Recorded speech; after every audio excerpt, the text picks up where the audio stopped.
ये बंसी जो है ना, कौन है बंसी?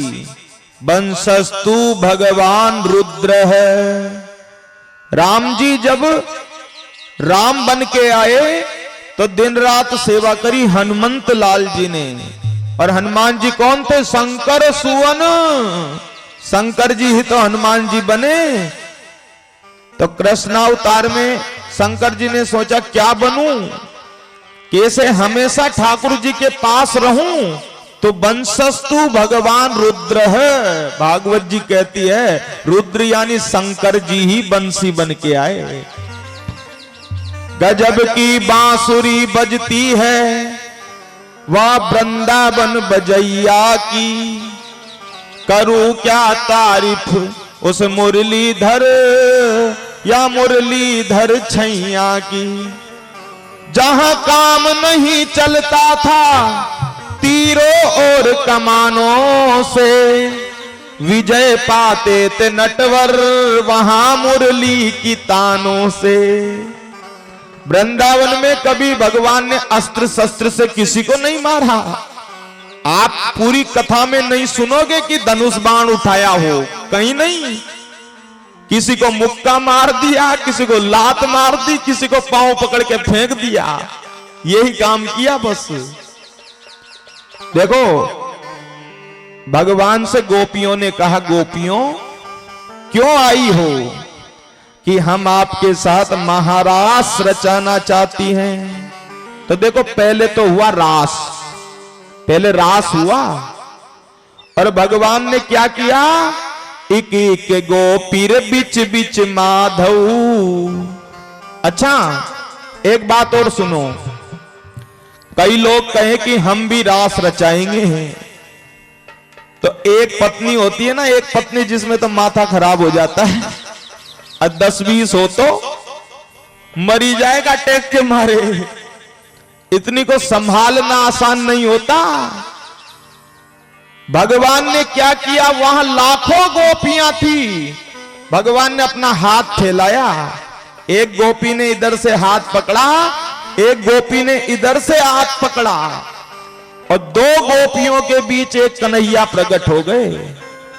रासोत्सव संप्रवृत्तो गोपी मंडल मंडित है और योगेश्वरेण कृष्णेन तासाम मध्य द्वयोर द्वयो। त्वासाम मध्य, मध्य यानी बीच में कन्हैया और द्वयो द्वयो, दो दो गोपियां अगल बगल में खड़ी हो गई। अब सोचो, दिमाग लगाओ, साधारण आदमी तो इतना रूप नहीं बना सकता, तो जो इतना रूप बना रहा है वो साधारण हो सकता है क्या? अच्छा भगवान ने रास शुरू किया और वो आ गया कामदेव। कौन आ गया? जहां काम तहां राम नहीं और जहां राम नहीं काम। जहां राम जी रहेंगे वहां कामदेव नहीं रह सकता, और जहां काम रहेगा, हमारा मन बिगड़ा रहेगा, वहां भजन में मन नहीं लग सकता। तो ठाकुर जी तो साक्षात भगवान हैं। कामदेव आ गया। कामदेव कौन? वही कामदेव। कामदेव का वास हमारे खून में होता है। जैसे ही किसी सुंदरता को देखो और सुंदरता ही देख के हमारा मन बिगड़ जाए तो शरीर में अपने आप कंपन, क्योंकि खून में काम होता है। तो क्या हुआ? कामदेव आ गया। जो सारे संसार को पागल बनाता है वो काम, हमारा मन बिगाड़ता है वो काम। कामदेव ने कहा कन्हैया प्रणाम, आज तो मेरे पूरे बाण चलेंगे पूरे। कि कैसे? कि जगत सुंदर आप और जगत सुंदरी स्त्रियां। तो भगवान ने कहा कि ये बता, मैदान का युद्ध करेगा कामदेव कि किले का युद्ध करेगा? समझना क्या कहा? मैदान का युद्ध करेगा कि किले का? कि ये किला और मैदान क्या होता है? कि किले का युद्ध तो ये है कि हमको गुलाब जामुन तो दिख रहे हैं, गुलाब जामुन की कोई कमी नहीं है, परंतु फिर भी गुलाब जामुन नहीं खाएं, वो है कीले का युद्ध। कई लोग कहते हैं ना, हम तो गुलाब जामुन खाते ही नहीं, खाते नहीं क्या मिलते ही नहीं। ऐसा ही कोई कह दे हमारा तो मन बिगड़ता ही नहीं, बिगड़ेगा कहां से, ब्याह हुआ ही नहीं है। तो वो है कीले का युद्ध। और मैदान का युद्ध कौन सा? समस्त स्त्रियों के बीच में मैं हूं, गोपियों के बीच में, और कामदेव तेरी हिम्मत हो तो काम उत्पन्न करके बता दे। कामदेव ने पूरे बाण चलाए और सुखदेव जी कहते हैं, अरे राजा परीक्षित, भगवान ने कामदेव को पकड़ के पेड़ पे उल्टा लटका दिया। तो सोचो, जिस महाराज में कामदेव उल्टा लटक रहे हो, वो काम लीला, बेकार लीला कभी नहीं हो सकती। पर ये मन बड़ा खराब है। गोपियों के साथ भगवान नाचने लगे, गोपियों को अभिमान आ गया। क्या गया? ओहो, ये देखो जगत का ईश्वर हमारे लिए नाच रहा है, हमारे पसीना आ जाता तो पसीना पूंछ रहा है, हमारा पांव दुख जाता तो पांव दाब रहा है। वृंदावन जाओ, वृंदावन में सेवा कुंज में किसका दर्शन है? बेटियों पलोटन राधिका के पायन में। महाराष्ट्र में जब राधिका के पांव दुखने लग गए तो भगवान दाबने लगे। सेवा कुंज में उसी का तो दर्शन है। और जहां आता है अभिमान, भाग जाते हैं भगवान। भगवान जैसे ही अभिमान आया गोपियों को कि ये तो साधारण सा पुरुष लगता है, हमारे सामने नाच रहा है, भगवान गोपियों को छोड़ के भाग गए। गोपियों को पता पड़ा भगवान कहां गए। हे पेड़, तुम बताओ कन्हैया देखे हैं क्या? अरे यमुना जी, तुम बताओ तुमने कन्हैया को देखा है क्या? पूरे 84 कोस ब्रजमंडल में कन्हैया को ढूंढा, पर कन्हैया कहीं भी नहीं मिले। एक गोपी को लेके चले गए, एक गोपी को लेके। वो कौन थी? वो थी राधिका रानी। पर हमने कहा ना, चेला गुरु जी का नाम नहीं लेता, इसलिए सुखदेव जी ने राधा का नाम नहीं लिखा। भागवत जी में लिखा सा वधू रन्व तप्यत। वधू, और वधू यानी क्या होता है? पत्नी। सुखदेव जी ने इशारा कर दिया, वो राधा रानी थी।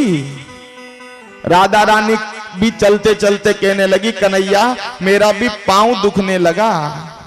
कन्हैया ने कहा, स्कंद आरुह्यताम, मेरे कंधे पर बैठ जाओ। राधा रानी ने कंधा पे बैठने के लिए पांव उठाया, भगवान वहां से भी गायब हो गए। गोपियां रो रही है, राधा रानी रो रही है, कहां गए, कहां गए? तब सब गोपियां मिलके यमुना जी आई। कहां आई? यमुना किनारे।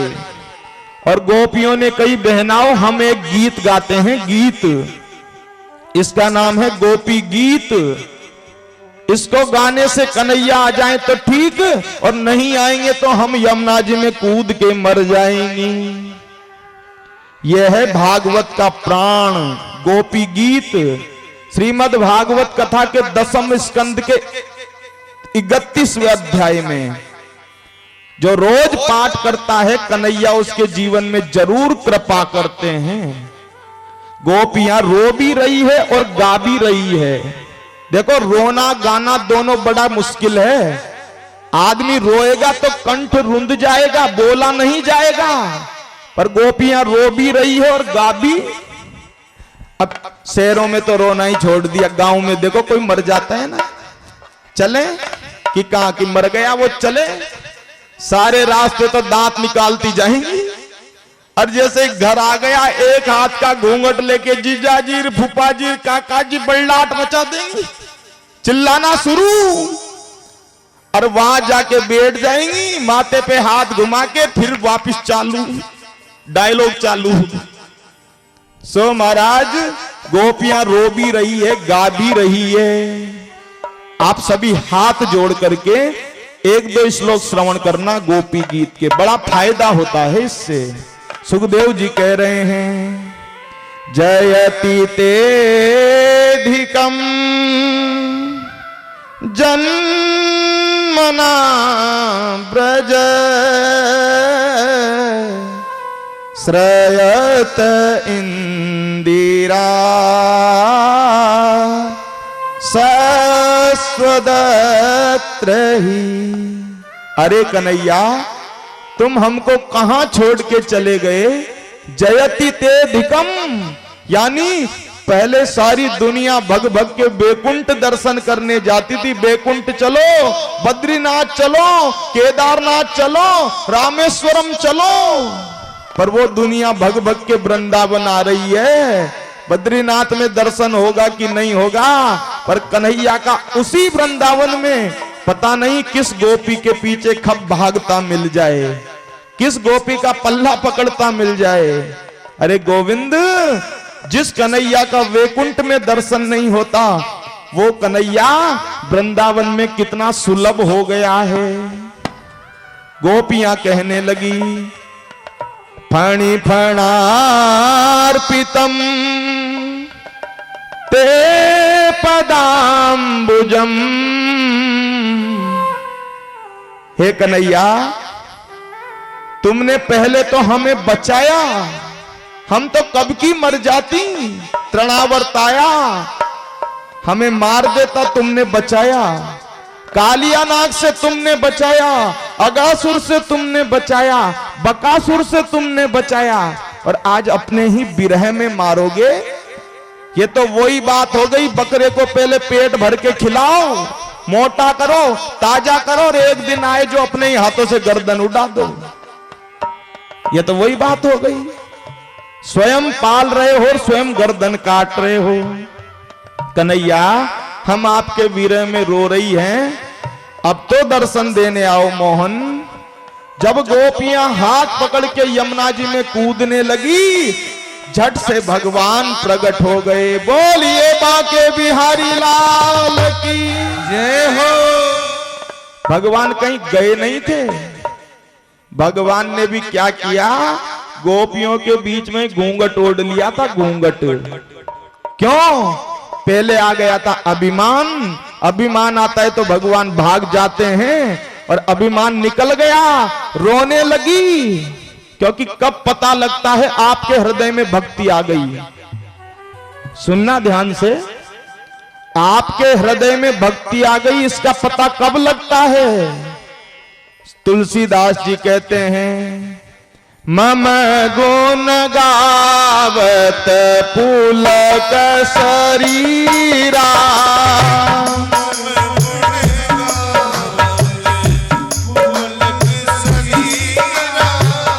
गद गद गिरा रे जलधि बह नीरा।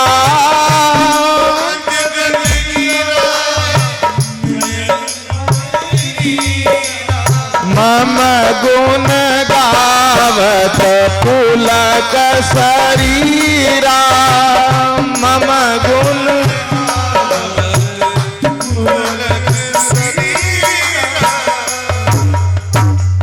भगवान कहते हैं, मेरा गुण गाते हुए, मेरी कथाएं सुनते हुए, मेरे राम वनवास को सुनते हुए जिसके हृदय से मेरे लिए मेरी भक्ति की पुकार उठे और आंखों से अश्रु आने लग जाए, पता लग जाता है इसके हृदय में भक्ति आ चुकी है। गोपियां रोई, अभिमान गल गया और भगवान प्रकट हो गए। भगवान ने कहा, गोपियों मरो मत, मैं आ गया हूं। तब जाकर के भगवान ने फिर गोपियों के साथ महारास रचाना प्रारंभ। पहले हुआ रास, अब हो रहा है महारास। वृंदावन का वो पावन तट, यमुना का किनारा, और गोपियों के साथ भगवान महारास रचा रहे हैं। पार्वती जी जो थी, पार्वती जी के पास भी गया निमंत्रण, महाराष्ट्र का। तो पार्वती बढ़िया साड़ी पहन रही थी, बढ़िया हार पहना, बढ़िया लाली लगाई होठों पर, बिंदिया लगाई, पायजेब पहनी और पार्वती जी सज धज के तैयार हो गई, तैयार। अब शंकर जी देख रहे 1 घंटे से नखरे कर रही है, आज तो मेरा तो कहीं जाने का प्रोग्राम ही नहीं है, ये अकेली न मालूम कहां जा रही है। शंकर जी ने कहा देवी कि हां, कि कहां जा रही हो, कि गोकुल वृंदावन जा रही हूं, कि क्या लेने, कि कन्हैया महाराज रचा रहे हैं, मैं वहां जा रही हूं। शंकर जी ने कहा तो 1 टिकट में 2 सवारी करेंगे, मैं भी चलूं। मैं पार्वती जी ने कहा तुम तो यहीं बैठे रहो। कि क्यों, कि वहां केवल पुरुष प्रवेश वर्जित है, पुरुष एकमात्र कन्हैया है, बाकी सब गोपियां हैं। शंकर जी ने कहा तो कौन सी बड़ी बात, हमको बना दो गोपी, हम बन जाएंगे गोपी।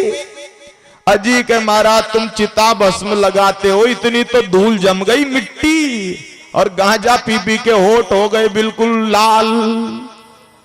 पार्वती जी ने कहा, शंकर जी ने कहा नहीं हम तो चलेंगे।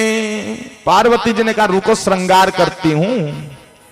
पार्वती जी ने भोले बाबा का बढ़िया श्रृंगार किया, बढ़िया लहंगा पहनाया, पांव में पायजेब और बढ़िया सा महाराज पाउडर लगाया, बढ़िया अच्छा शंकर जी को चमका दिया, और 1 हाथ का घूंघट ले दिया, साड़ी पहना के घूंघट, और हाथों में पायजेब, पांव में, और चूड़ियां पहना दी हाथों में। और शंकर जी से कहा सुनो, कि क्या सुनूं, कि तुमसे कोई पूछे गोपी कहां से आई है तो बोलना मत। क्या समझाया शंकर जी ने, कि कोई पूछे कि गोपी कहां से आई है तो बोलना मत। पार्वती जी ने इसलिए कहा क्योंकि आदमी की आवाज अलग ही पहचान में आती है, बोलना मत, गूंगे हो जाना, गूंगे है। शंकर जी ने कहा नहीं बोलूंगा। पार्वती जी ने कहा नहीं बोलूंगा, नहीं नहीं बोलूंगी, ये बोलो, नहीं बोलूंगा कहोगे तो कोई भी समझ जाएगा कि ठीक है। आगे आगे पार्वती जी, पीछे पीछे भोले बाबा महाराष्ट्र में पहुंच गए। अब महाराष्ट्र चल रहा है, कन्हैया ने बड़ी सुंदर बंसी की तान छेड़ी। कन्हैया महाराष्ट्र में बंसी बजा रहे हैं, आपके बीच में भी रास मंडली उपस्थित हो रही है, आप भी महाराष्ट्र का आनंद लीजिएगा। बोलिए रास बिहारी भगवान की। आइए एक भजन के माध्यम से आपके बीच में रास प्रस्तुत है, और बड़ा प्रसिद्ध भजन है हमारे ठाकुर जी के साथ, सब रास का आनंद लीजिएगा। बोले बोले बोले नाथ की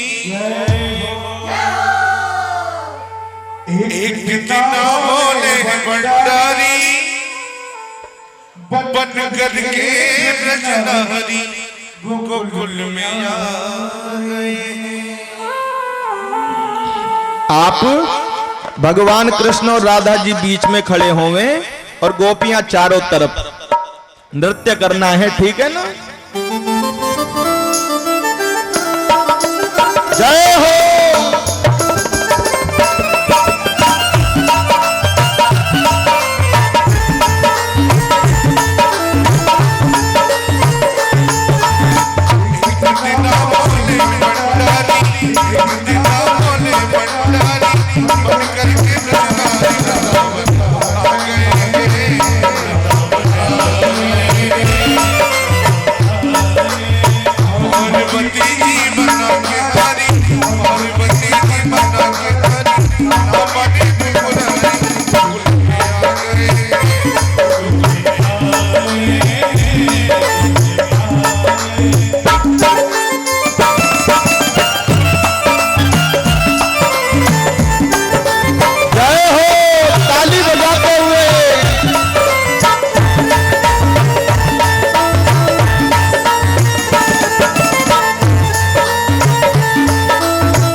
रास में, ओ महारास में। मोहन के सिवा कोई पुरुष ना में, रस में महारस में।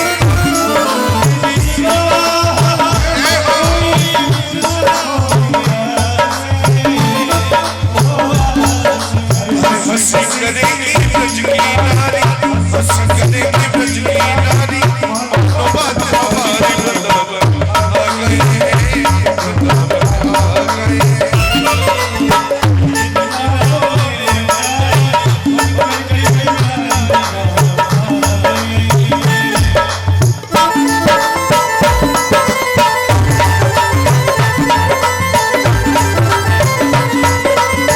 जय हो। हिस्सा बना दे मुझको, कोई न जाने इस राज को, इस राज को।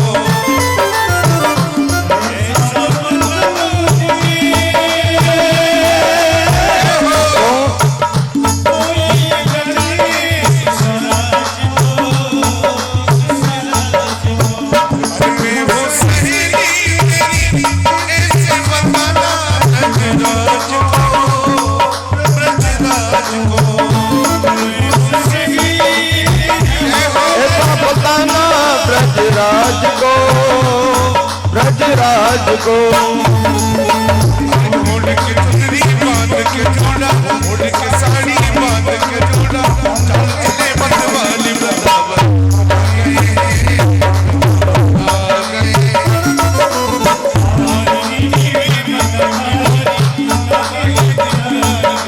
आ गए। और भगवान शिव बोलिए वृंदावन बिहारी लाल की, बोलिए रास बिहारी भगवान की। अब समझना महाराज को, एक मिनट समझना। हुआ क्या, शंकर जी पार्वती जी के संग आए। अब कन्हैया राधा जी के साथ सबके साथ रास रचा रहे थे। अब कन्हैया ने बजाई बंसी, ऐसी बजाई बंसी। अब कन्हैया ने बंसी बजाई तो सुनना क्या हुआ। कन्हैया ने बंसी बजाई तो सब गोपियां नाचने लगी। क्या करने लगी, सबरी गोपियां नाचने लगी।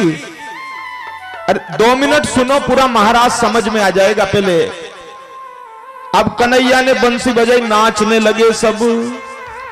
अब आपको तो पता है स्त्रियों को नाचना आता है, और आदमी का नृत्य अलग होता है, मैच थोड़ी खाता है। अब गोपियां तो नाचने लगी चालू। अब बोले बाबा खड़े। पार्वती जी ने कहा नाचो, खड़े होने से काम नहीं चलेगा। बोले बाबा ने कहा क्या नाचूं, मुझे तो नाचना ही नहीं आता, भांगड़ा करना आता, भांगड़ा तांडव। पार्वती जी ने कहा यहां तांडव मत कर देना। पार्वती जी ने क्या कहा, यहां तांडव मत कर देना महाराज।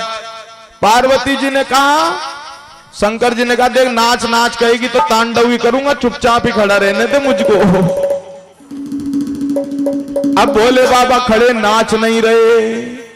जैसे ही पार्वती जी ने कहा नाचो नाचो, तो भोले बाबा ने कहा शुरू ही कर दो नाचना। अब सब गोपियां तो नाचने लगी। अरे भोले बाबा ने जैसे ही तांडव शुरू किया, अब सुनो,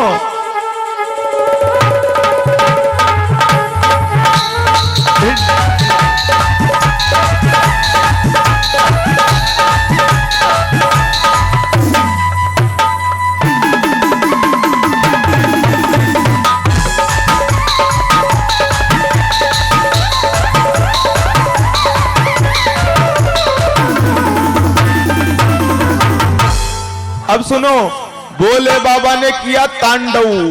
अच्छा आप सुन सुन के करना, बड़ा आनंद आएगा। अब भोले बाबा ने तांडव किया तो एक काम करो, आदमी को साड़ी पहनाओ। साड़ी संभालना बड़ा मुश्किल होता है आदमी से, माताएं तो संभाल लेती है। अब भोले बाबा ने नृत्य किया तो क्या हुआ, सर से खिसक गई जब साड़ी। भोले बाबा ने नृत्य किया तो नृत्य करने में, तांडव करने में वो साड़ी खिसक गई मुंह पर से। अब जैसे ही साड़ी खिसकी, भगवान ने कहा रुक जाओ सब रुको। कि क्या हुआ? कि रास होते हुए इतनी देर हो गई, मैंने गोपियों का मुंह नहीं देखा, गोपियों का मुंह देखूंगा। सब लाइन लगा के खड़े हो जाओ, मुंह देखूंगा। अब सब गोपियां लाइन लगा के खड़ी हो गई। अब पार्वती जी सोचने लगी है भगवान मुंह। पार्वती जी भोले बाबा का हाथ पकड़ के खड़ी हो गई, मेरे पास हो खड़े। अब पार्वती जी ने देखा उधर वाली लाइन में से मुंह देखेंगे कन्हैया, तो पार्वती जी इधर वाली लाइन में खड़ी हुई। कन्हैया ने कहा इधर वाली लाइन से नहीं, उधर वाली लाइन से मुंह देखूंगा। पार्वती जी ने कहा जिधर से देखना है देख लो एक बार में। कन्हैया इधर वाली लाइन में, पार्वती जी ने दिया धक्का उधर वाली लाइन में। जो उधर वाली लाइन में गए भोले बाबा, साड़ी खिसक गई।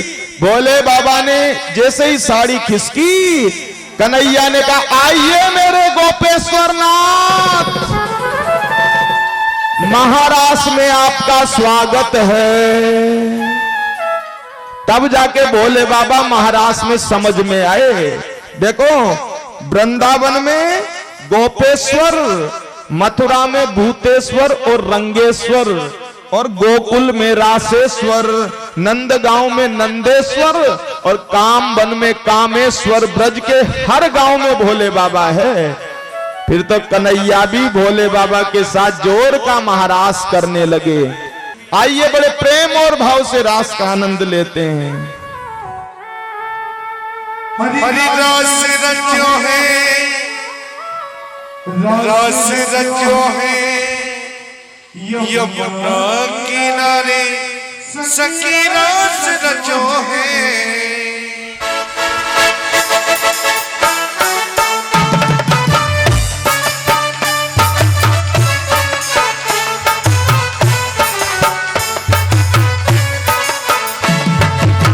रास रचो है, रास रचो है, यमुना किनारे सखी रास रचो है। रास रचो है, यमुना किनारे सखी रास रचो है।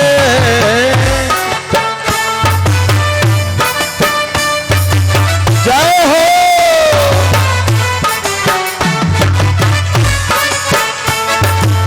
मुरली मनोहरी नंद किशोर का यमुना किनारे गयो नंदलाल, रास रचो ब्रज में गोपाल। मुरली मनोहरी नंद किशोर का यमुना किनारे गयो नंदलाल, रास रचो ब्रज में गोपाल। रास रचो है, रास रचो है, यमुना किनारे सखी रास रास रचो है, रास रचो है, यमुना किनारे सखी रास रचो है। जय हो।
गीला रे सखी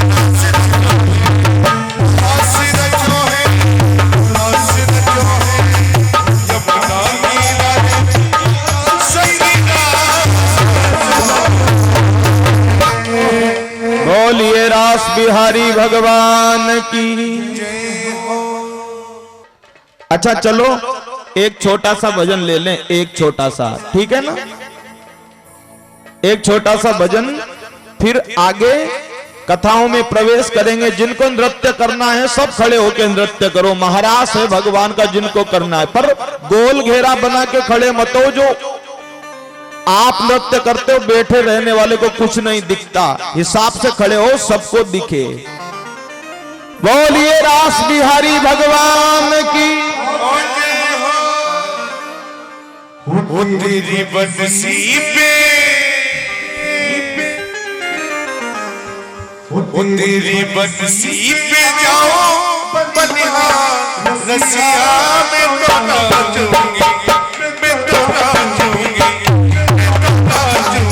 तेरे दरबार रसिया मैं तो नाचूंगी, तेरे दरबार रसिया। तेरी बंसी पे जाऊं बलिहार रसिया में तो नाचूंगी, तेरे दरबार रसिया।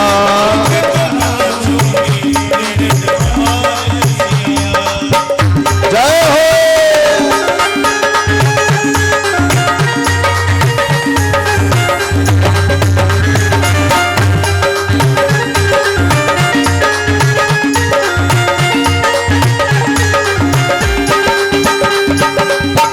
मोड़ के आई लाज चुनरिया,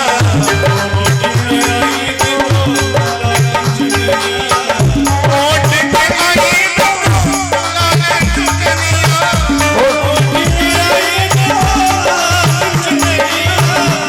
मैं तो कभी आई, मैं तो कभी आई, जय हो।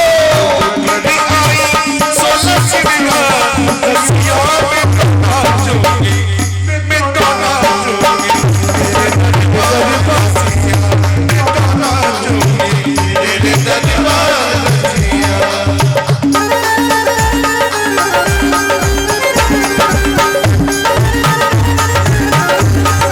राधे ताली बजाते हुए।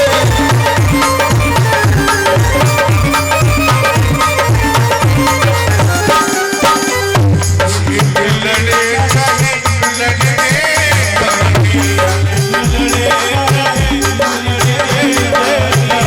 देवर लगे चाहे लड़ने बधानी, लड़के ठानी मैं तो जाऊंगी, मैं तो जाऊंगी, मैं तो जाऊंगी यमुना के पार रसिया मैं तो नाचूंगी, मैं तो नाचूंगी, मैं तो नाचूंगी, तेरे दरबार रसिया मैं तो नाचूंगी, तेरे दरबार रसिया।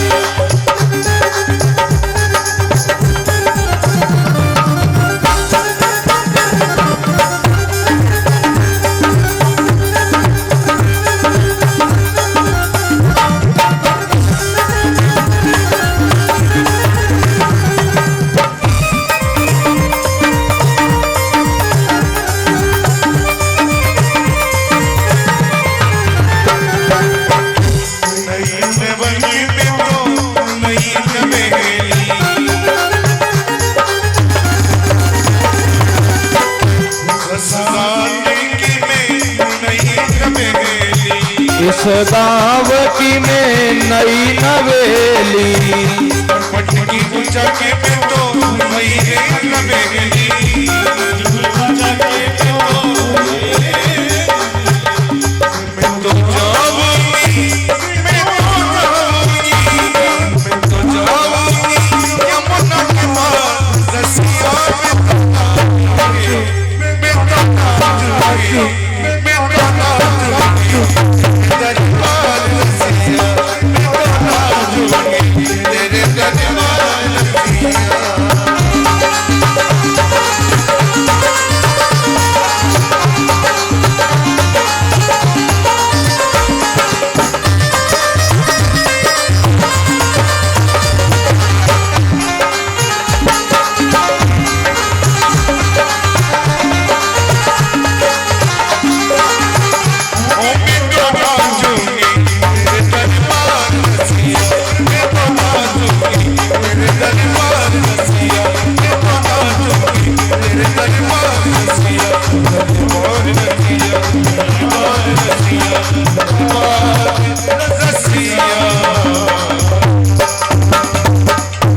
बोलिए रास बिहारी भगवान की। अब देखो थोड़ा ध्यान से सुनना, आज रुक्मणी मंगल है, विलंब जरूर होगा थोड़ा सा। महारास हुआ।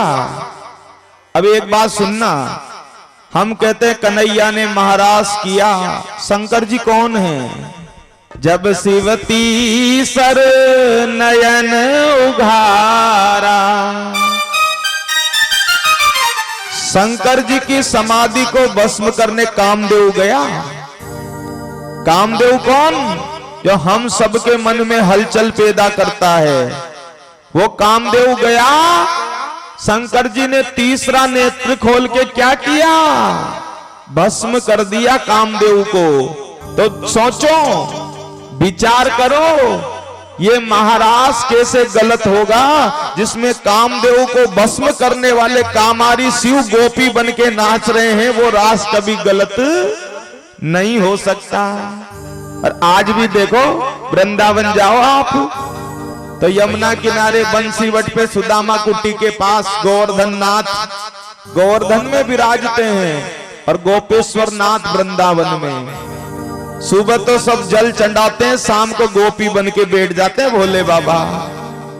आप देखना, सभी मंदिरों में पार्वती जी भोले बाबा के पास मिलेगी और वृंदावन में बाहर बैठी है दरवाजे पे हाथ जोड़ के। रास हो गया, पार्वती जी इंतजार कर रही, अब आवे तो चले कैलाश, अब आवे तो चले कैलाश। पार्वती जी ने इशारा किया, भोले बाबा चले। भोले बाबा ने कहा, अब हम यहीं रहेंगे, गोपी बन के यहीं विराजेंगे, गोपी बन करके। बोलिए गोपेश्वर नाथ की। बड़ा सुंदर महारास हुआ। अच्छा, पुरुष प्रवेश नहीं था महारास में, तो महाराज क्या हुआ? चंद्रमा उदय हुआ। चंद्रमा, तो चंद्रमा को भी भगवान ने हटवा दिया, हट तू भी चंद्रमा है।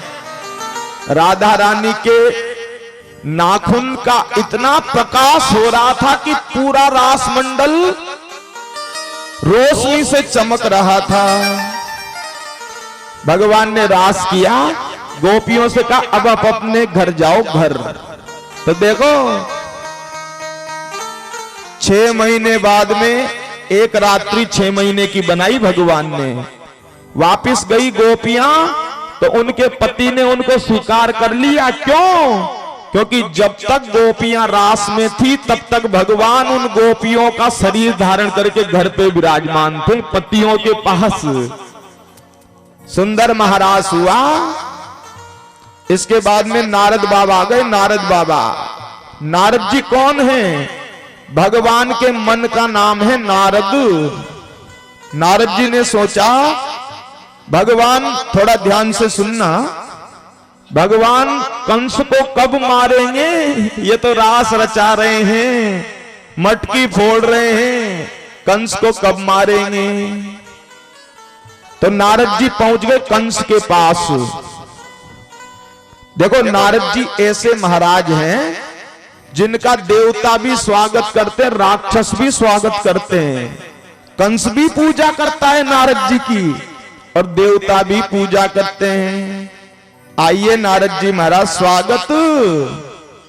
नारद जी ने कहा, आजकल चिंता किस बात की है कंस? कंस बोला, एक बात की, ये समझ में नहीं आ रहा कृष्ण बलराम कौन है? इतने राक्षस भेजे, पूतना भेजी, अगासुर भेजा, बकासुर भेजा, सब बोल के जाते मार देंगे कृष्ण को, और वापिस आके कोई भी समाचार नहीं सुनाता, सब मर जाते। नारद जी ने कहा, पागल कंस, कोई और नहीं, तेरे जीजा के लड़के हैं, तेरे जीजा जी के, वसुदेव जी के।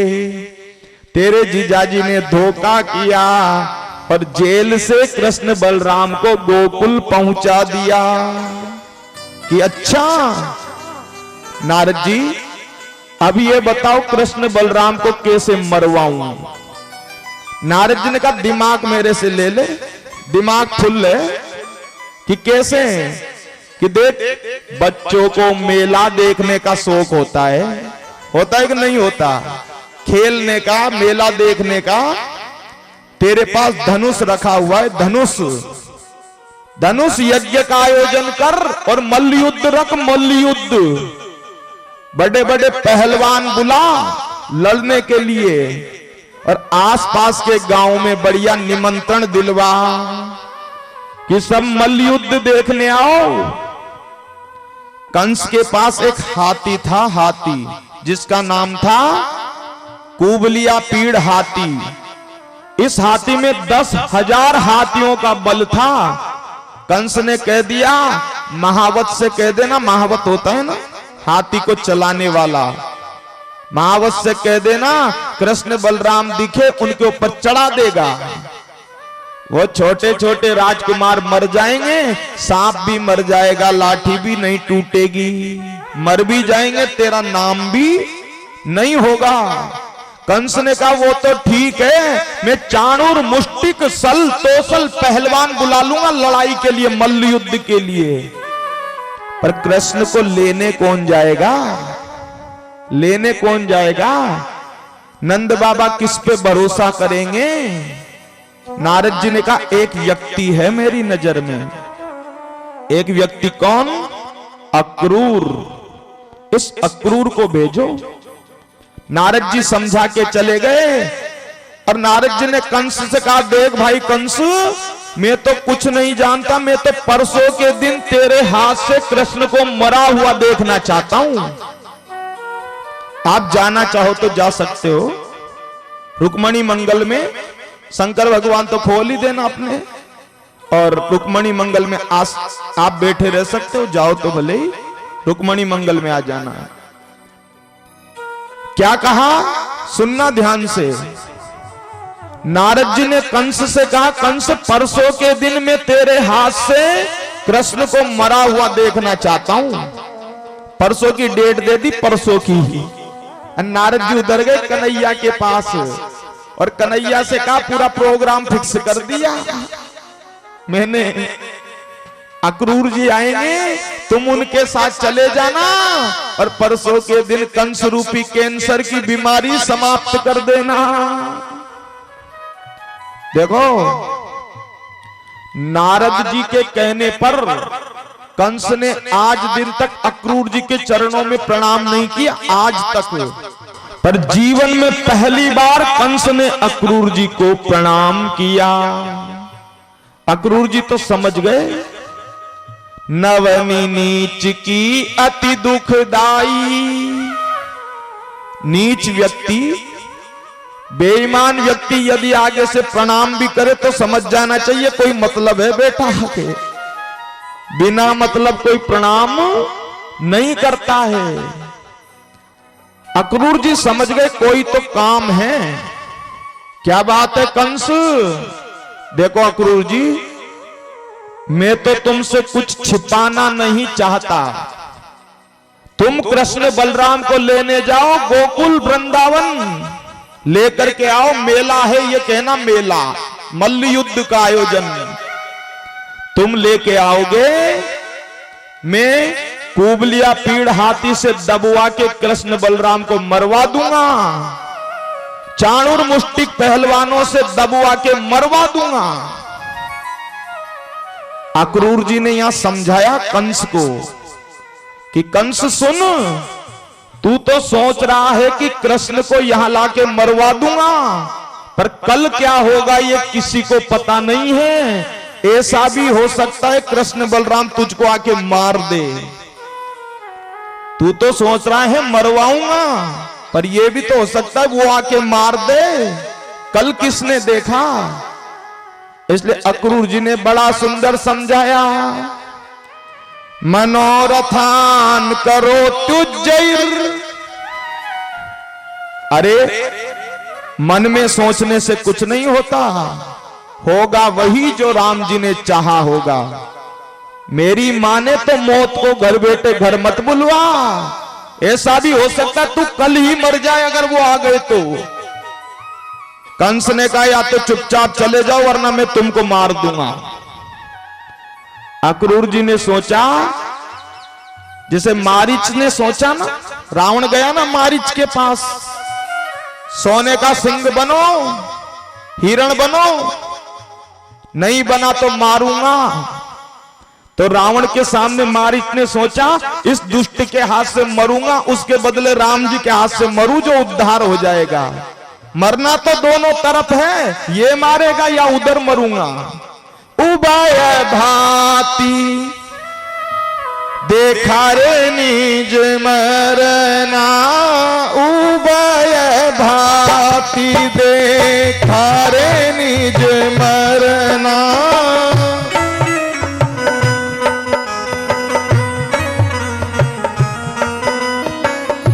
तब ताकी सिर गुनायक शरणा, तब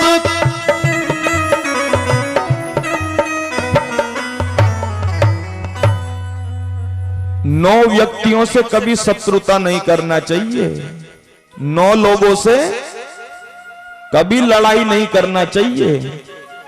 9 कौन कौन? एक शस्त्री, हमको पता है सामने वाले के पास बंदूक रखी है, हमारे पास कुछ नहीं, तो उससे कभी लड़ाई मत करो, कभी नहीं करोगे तो मार देगा। एक मर्मी, हमारे जीवन की कोई ऐसी गलती है जो किसी सामने वाले को पता है, वो सब लोगों में कह देगा तो हम बदनाम हो जाएंगे।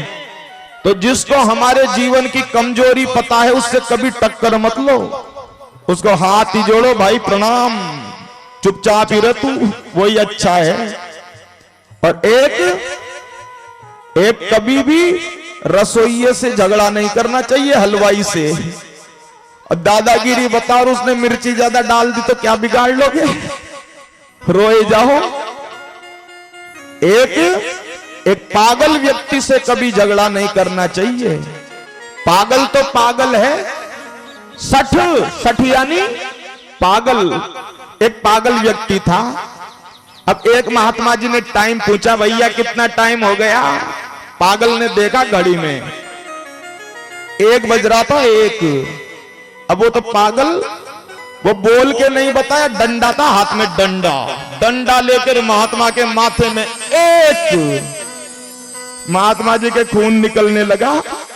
महात्मा जी ने स्वापी माथे पे लगा के कहा, हे ठाकुर जी तेरी बड़ी कृपा, हे ठाकुर जी तेरी बड़ी कृपा। किसी ने कहा काहे की बड़ी कृपा, माथा सिर फोड़ दिया। उसने कहा महात्मा ने भगवान की कृपा को देखना आना चाहिए कि कैसे, कि मैंने इससे समय पूछा कितना बज रहा है, तो ये बोल के नहीं बताता, बजा के बताता, बजा के। 1 बज रहा था तो बजा के बता दिया। अब मान लो 1 घंटे पहले पूछ लेता मैं कि कितना बज रहा है, तो 1 के पहले कितना बजता है, कितना बजता है? 12 बजा के बता देता डंडे से। और जैसे ही 12 डंडे मारता मैं ही बज जाता ऊपर ही। इसलिए भगवान की कृपा को देखना आना चाहिए। इसलिए अक्रूर जी ने सोचा इससे झगड़ा नहीं करना चाहिए। एक नौकर को मालिक से कभी झगड़ा नहीं करना चाहिए। गाली भी सुना दे तो सुन लो, नौकरी से निकाल देगा वरना भूखा मरोगे। सो महाराज अक्रूर जी ने कहा मैं जाऊंगा। और अक्रूरो पिचताम रात्रिम, अक्रूर जी ने रथ तैयार किया और सुबह 4 बजे वृंदावन रवाना हो गए रथ में बैठ के। बड़े ध्यान से सुनना ये कथा। अक्रूर जी मन में सोचते जा रहे हैं, भाई कंस चाहे कितना भी बुरा हो पर मेरे लिए तो अच्छा है, कि कैसे भी भेज रहा हो पर आज कंस की बदौलत ही मुझको कृष्ण दर्शन होगा। सबसे पहले मैं कन्हैया का दर्शन करूंगा। कंस नहीं भेजता तो कहां से होता दर्शन।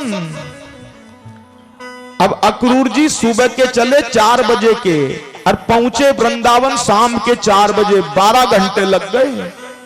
अरे कोई पैदल भी चले तो गोकुल से वृंदावन से मथुरा 12 किलोमीटर है। इतना टाइम कहां लग गया? घोड़ों की लगाम पकड़ के बैठे थे अक्रूर जी। अब घोड़ों की लगाम पकड़ के बैठे पर मन चला गया कृष्ण के ध्यान में। कैसे होंगे कन्हैया, गाय चराने जाते होंगे, गाय चरा के आते होंगे, सांवरा सांवरा सा उनका रूप होगा। घोड़ों की लगाम हाथ से छूट जाती, आंख बंद हो जाती, घोड़े पहुंच गए आगरा। वृंदावन का रास्ता छोड़ दिया, आगरा में जाके ध्यान आया गलत रूट पे आ गया, वापिस चलो वृंदावन। मुश्किल से 12 घंटे में वृंदावन पहुंचे। कृष्ण बलराम गाय चरा के आए थे। रास्ते में क्या देखा, मिट्टी में भगवान कृष्ण का पैर लगा हुआ था, पैर। क्योंकि हमने कहा ना, जब तक गोविंद, जब तक कन्हैया वृंदावन में रहे, कभी चरण पादुका नहीं पहनी। मेरी गैयाएं नहीं पहनती, मैं क्यों पहनूं?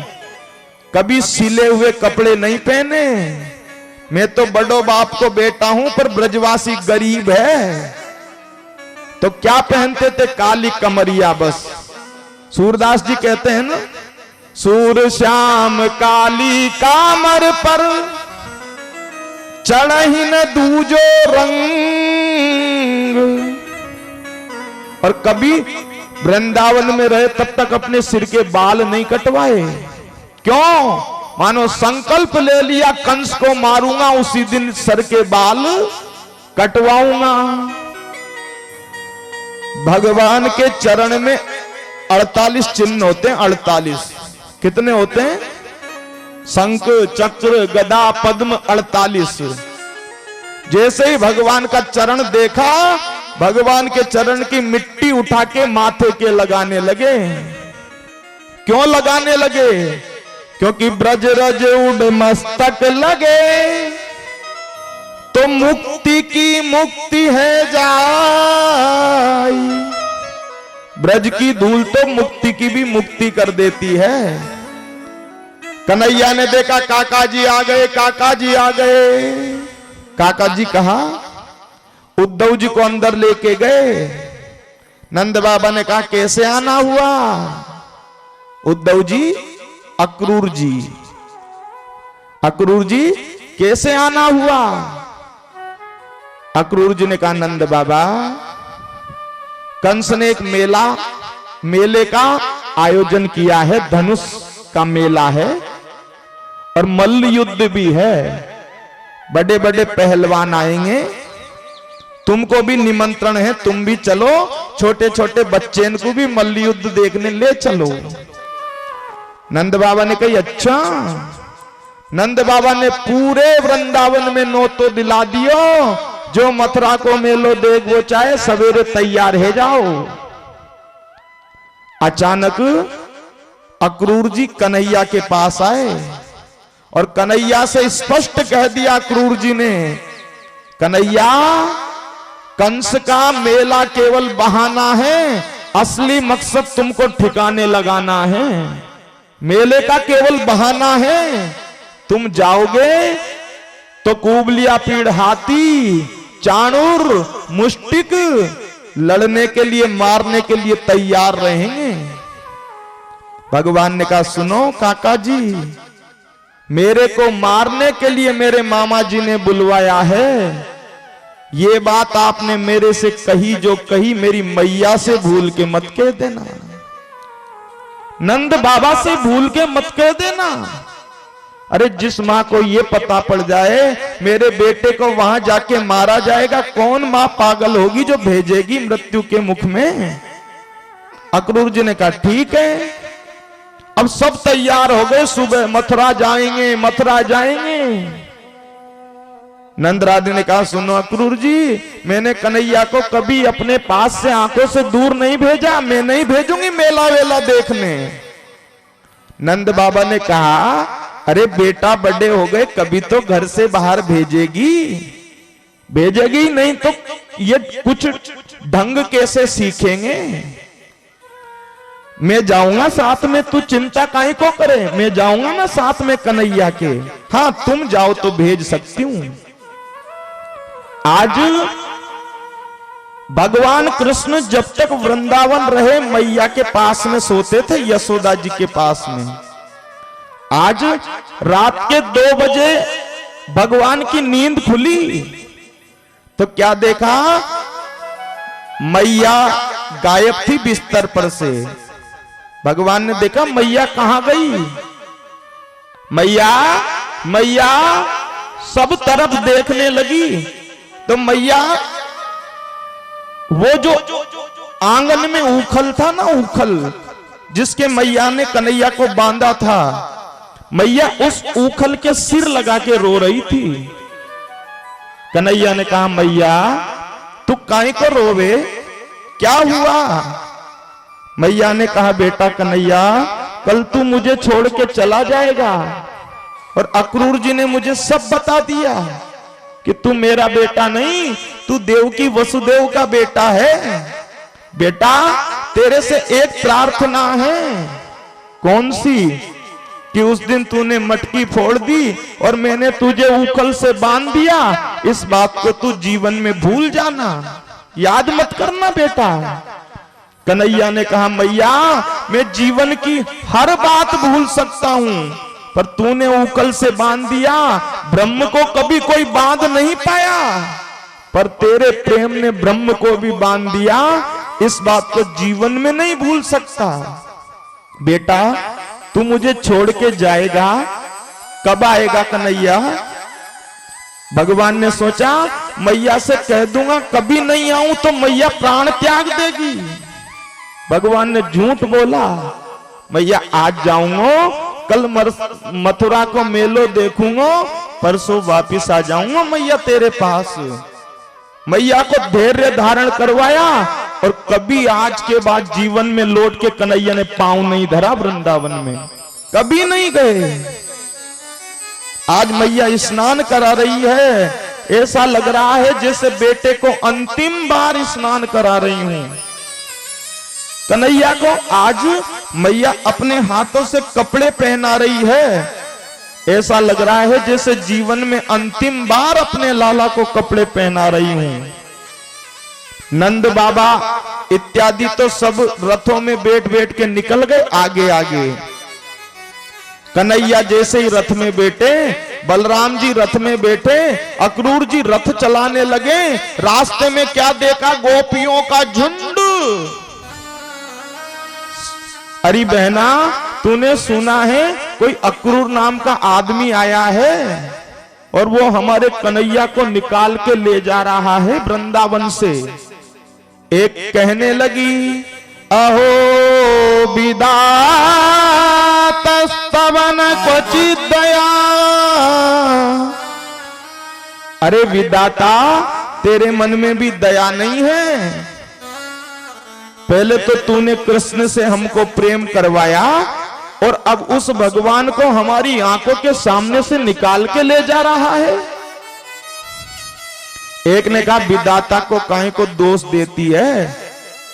अरे इसका नाम अक्रूर नहीं, इसका नाम क्रूर होना चाहिए था। क्रूर, क्रूर यानी दुष्ट। अरे ब्रजमंडल की 2 ही तो आंखें हैं कृष्ण बलराम, इनको देख देख के हम जीती हैं और इन दोनों को आज हमारे आंखों के सामने से ले जा रहा है। गोपियां रथ के आगे लेट गई। अक्रूर जी ने कहा कन्हैया ये गोपियां रथ के आगे से नहीं हटी तो मेरे से रथ नहीं चलेगा। तब भगवान खड़े हुए, गोपियों क्यों नहीं हट रही? तो एक गोपी हाथ जोड़ के कहने लगी कन्हैया हमारी सेवा में कोई कमी रह गई, हमसे कोई अपराध हो गया, आप हमको छोड़ के क्यों जा रहे हो? भगवान ने कहा मैंने कब कहा आपसे अपराध हुआ? देखो गोपियों वही बात मैया की गोपियों से कह दी, आज जा रहा हूं, कल मेला देखूंगा, परसों आ जाऊंगा। एक गोपी रथ के आगे लेट गई। एक ने कहा दुनिया बदनामी करेगी, रथ के आगे से हट। वो कहने लगी जिंदगी की डोर सौंपी हाथ दीनानाथ के और महलों में बास दे चाहे झोपड़ी में बास दे। अरे जब जीवन की डोर ही कन्हैया को सौंप दी, भगवान ने तब कहा गोपियों में सौगंध खा के कहता हूं परसों आ जाऊंगा। जैसे ही गोपियों के कान में परसों शब्द पड़ा, गोपियां हट गई। कन्हैया भूल मत जाना, परसों आ जाना। और भगवान यहां भी झूठ बोल करके चले गए। गोपियां जब तक रथ दिखता रहा रथ को देखती रही, रथ का झंडा दिखता रहा झंडे को देखती रही, रथ की धूल उड़ती रही उसको देखती रही, और बाद में मन मार के वापस घर आ गई। छोड़ वृंदा विपिन कृष्ण यमुना पुलिन, श्याम मथुरा चले, श्याम मथुरा चले। अक्रूर जी की आंखों में अश्रु आ गए। अक्रूर जी सोचने लगे राम राम, मुझे पता है कृष्ण को कंस मरवाएगा, और कंस ने यदि कृष्ण को मरवा दिया तो मैं क्या जवाब दूंगा। आपके बेटे को मैं लेके गया और आपका बेटा मर गया तो जवाब तो मुझे देना पड़ेगा। मां तो मेरे से पूछेगी कि तू लेके गया, बता क्या हुआ। अक्रूर जी थर थर कांप गए। भैया कंस मारेगा तो मार देगा, मैं तो वापस छोड़ के आ जाता हूं। भगवान ने सोचा काका जी को अभी पता ही नहीं लग रहा मैं कौन हूं। काका जी लगता है पसीना आ गया, यमुना में स्नान कर लो। अक्रूर जी ने सोचा स्नान करता हूं। कन्हैया को बलराम जी को बिठाल के जैसे यमुना में डुबकी लगाई तो क्या देखा, वही कृष्ण बलराम यमुना जी में नजर आए। अक्रूर जी ने सोचा मेरे पीछे से कूद तो नहीं गए। बाहर निकल के देखा तो बाहर भी बैठे हैं। इहां रे उहां एरे दुई बालक देखा, इहां रे उहां दुई मति भ्रम मोर की आन भी सेखा।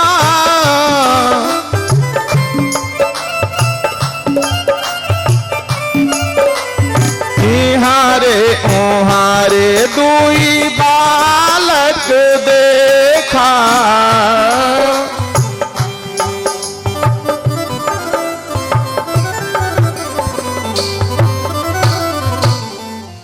अक्रूर जी सोचने लगे यहां और वहां दो बालक कैसे हो गए। दोबारा डुबकी लगाई तो क्या देखा, आपकी बार ब्रह्मा जी, शंकर जी, वरुण जी, कुबेर जी सब भगवान के पांव दाब रहे हैं। अक्रूर जी समझ गए ये साधारण नहीं, ये तो भगवान है। और भरोसा हो गया कंस रूपी कैंसर को ये समाप्त कर ही देंगे। भगवान वृंदावन पहुंच गए। वृंदावन से मथुरा पहुंच गए। अब भगवान के मित्र भी गए थे, श्री दामा, मधुमंगल सब गए। 4 बजे पहुंच गए भगवान, 4 बजे, एक दिन पहले, मेले के एक दिन पहले। श्री दामा मधुमंगल बोले कन्हैया कि हाँ, कि मथुरा को मेलो देखने चले। मेले देखे कैसी कैसी दुकान सज रही है, एक दिन पहले ही चले देखने। कन्हैया ने कहा चलो। तो भगवान स्वारी ग्वाल मंडली, मित्र मंडली के साथ मथुरा का मेला देखने जाने लगे। हल्ला मच गया मथुरा में, हल्ला। अरे पूतना मार बेवारो आ गयो, गिरिराज उठा बेवारो आ गयो। एक ने कहा रास रचा बेवारो आ गयो। मथुरा की सब स्त्रियों ने काम छोड़ा और जिस गली से कन्हैया जाते उसी गली में फूल बरसा रही है और कह रही है अरे सजनी। क्या कह रही है?